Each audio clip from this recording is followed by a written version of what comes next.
Have you ever watched a top 10 replay or an alien streamer and thought, how are they braking that late? When I brake that late, I missed the corner.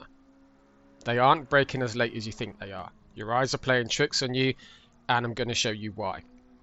What I'm about to show you is lifted directly from one of my coaching sessions, and coming up on 400 hours, I can count on one hand the number of students who knew this in advance. So if you're wondering where I'm going with this, there's a good chance you don't already know what I'm about to show you here.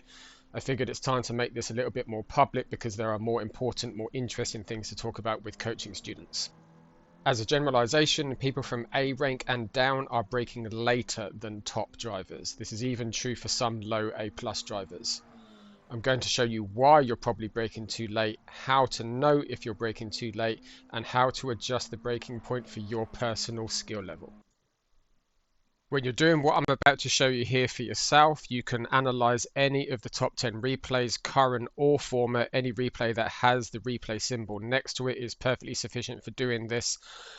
For me, because I've got a decent time here this week at Daily B, I'm going to show you from my replay. So let's get into it. So this is Dragon Trail Gardens, turn 11, I think it is. Now, you've probably heard either from a track guide or just talking to people that people would tell you this is the braking marker. This Dragon Trail black sign is the braking marker for this corner. There are two problems here. Number one, if you just give someone a braking marker, they will tend naturally to just get as close to that braking marker as possible before they hit the brakes.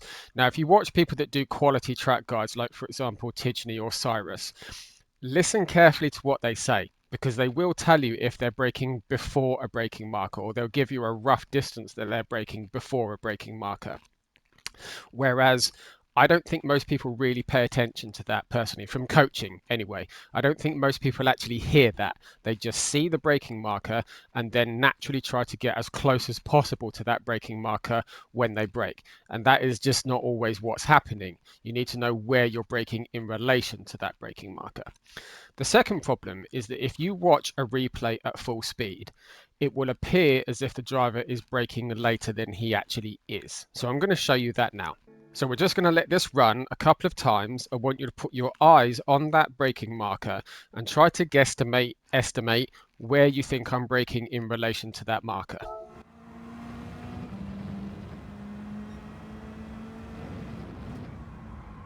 Let's go one more time. Now I will freely concede, at full speed, it appears as if I'm getting very close to that brake marker, maybe a car length in front of it, and then braking. Okay, let's see where I'm actually braking. So to do this, you need to have the replay in chase camera view, regardless of which view it is you use, and that's because we are looking at the brake lights. Now I've stopped the replay before I hit the brakes, and I'm going to move it forwards one frame at a time with my eyes on those brake lights. I'm looking to see those brake lights come on. Some cars, it's very hard to see the brake lights. The Atenza is one of them. Other cars, it's much more prominent. So there, brake lights have just come on. If you can't see the brake lights, the other thing you can look for is the ABS light. So I've heard a couple of plausible explanations about why the game is this way. The bottom line is it doesn't really matter. The point is that when you first push your brake pedal, your brake lights come on and your ABS light generally comes on either simultaneously or immediately afterwards. And both of them come on before anything shows in the brake trace on the screen. So look at the brake pedal brake trace at the bottom left-hand side of the screen. Zero input showing whatsoever. So why this is relevant is that you can't use the brake pedal itself to determine where someone is braking. If you do, you're going to be braking too late. I'll elaborate on that in a moment. First thing is, let's deal with where I actually am. So if we switch this into my chosen view, and this is the most commonly used view, don't trust your depth perception right now, your distance judgment. Don't trust it on a 2D screen. In coaching, I make people aware of this. I give them a hack and a training method, if you like, to overcome it, to train it out of them. But for the moment, go to race photos, walk mode, come outside the car, and this fixes your depth perception. Now, based on nearly 400 hours of coaching, more students than I can remember right now, I would wager that for 9 out of 10 of you guys watching of A rank and down, I'm braking a lot earlier here than you realized. I'm probably braking a lot earlier here than you are. Like I said, most people from about A rank and down are actually braking later than top guys are, not earlier, for the pre-aforementioned reasons. So now that we know where we are actually braking, the next step would be to go into your chosen view and try and pick out a braking marker. Now you can use this drag and trail board by all means, but a more reliable method would actually be using this yellow board on the right hand side and braking as that intersects with the edge of your screen. The edge of your screen being the point that provides the consistency rather than having to judge the depth perception here to the drag and trail board. However, once you have fixed your depth perception, it's not too much of an issue. It can still be done. Let's go back to this brake delay. Keeping in mind where I actually am here. So front of the car is about in line with that tree in the distance.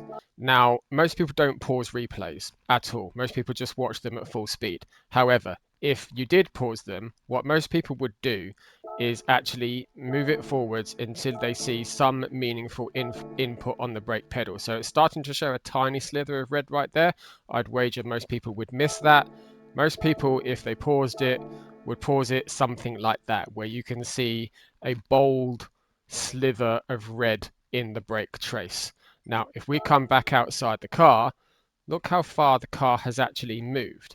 Now, it's only about a car length, right? It's not a dramatic amount of difference, but at the top level, that can make a huge difference between optimizing your exit and going into the corner too fast.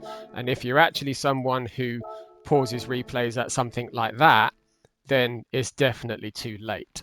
So, how do we now adjust the breakpoint for your personal skill level? Well, there's a couple of things to consider there.